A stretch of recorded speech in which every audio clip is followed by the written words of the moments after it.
All right, Zabe here, Scott Lynn, Al Galdi. Want to talk some Tim Tebow. Who's tired of talking about Tim Tebow these days? Not me. No. Not anybody, apparently. Tebow's great. Thom Brenneman, who's a baseball guy by trade, did the National Championship game on Fox football. Just went overboard on Tim Tebow. I'm going to play this highlight and then we'll comment. Take a listen. Tebow with room. And lowers his shoulder close to a first down. Okay. First of all, Tim Tebow is 6'5", 240? Sure. Thereabouts? If you've got the tapes, absolutely. That guy he ran over was a DB? Mm-hmm. Not 6'5", 240. That's what he's supposed to do. That's his move, okay? That was a nice little 10-yard run in my book. It didn't deserve this from Brenneman. The passion, the fire of Tim Tebow, who is the unquestioned greatest leader in college football today. What an unbelievable player and an even more impressive young man.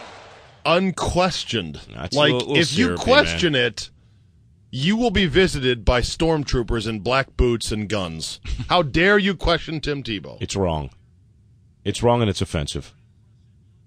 Now, here's what is really rich. Take a listen to this from Thom Brenneman. You know, in such a cynical, sarcastic society. Don't be sarcastic now, Galdi. That laugh just validated his comment, Galdi. Stop it. Oh, God. I've heard enough already. Oftentimes looking for the negative on anybody or anything. If you're fortunate enough to spend 5 minutes or 20 minutes around Tim Tebow, your life is better for it. Timeout on the field. And Brenneman received complete consciousness on his deathbed after visiting with the Dolly Tebow. Lebo. The Dolly Lebo. The Dolly Tebow as well. The Dolly Tebow, that's good. Yeah, that's what it sounds like. You know, my life has been saved and changed. I really think a major problem is that Fox does zero college football all year. And so this is their first exposure? Right, and so they overreact to things like this, whereas somebody like a Vern Lundquist or a Musburger would be able to handle it a lot more professionally, and it wouldn't come off as such newbies to everything. Right, because they're all like, oh, wow, this guy's great. Here's another thing. You know, they talked about meeting Tebow's dad before the game. Mm-hmm. They shouldn't be meeting the dads of the players, unless you're going to meet every parent of every player on both teams. But does it not help tell his story? Overtold as it may be, helps not for them helps tell one particular side of the story, but the parent side. You're there, to my opinion, to call the game, to be as objective as possible, and to do your job of helping the viewers. This is what I would call announcer tourism, where because they're the announcer, they get to meet Tim Tebow's dad, and of course they're going to come away with a favorable impression. It doesn't really add anything to the broadcast.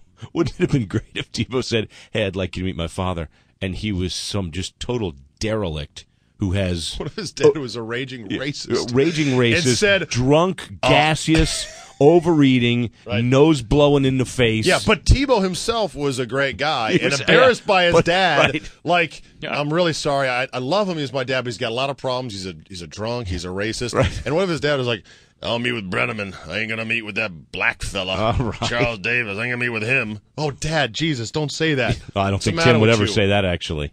Right. So, Dad. Jesus. Yeah, of course not.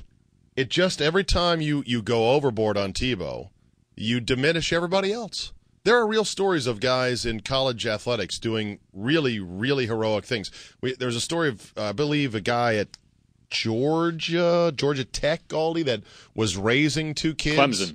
Clemson? Well, the story was at Clemson. Maybe it's a different story, but the running back at Clemson, McElrathby, who raised his younger son, or his younger brother. No, right. I think his name was Ray McElrathby. He was at Clemson. He's not there anymore, but he was like a backup running back, and his parents, I think they died or something. Took care of the little brother. So he raised his little brother. The brother lived with him on campus, would come to practices. This is 2 years ago. Yeah. Two, maybe three. But now, to be fair, this story was told quite a bit, so this wasn't like buried. But he wasn't praised like the Dolly Tebow. The Dolly Tebow. That's going to stick, huh? Yeah, all right, then. So he's coming back for another year. Congratulations. So, mazel. Gird your loins for a whole nother...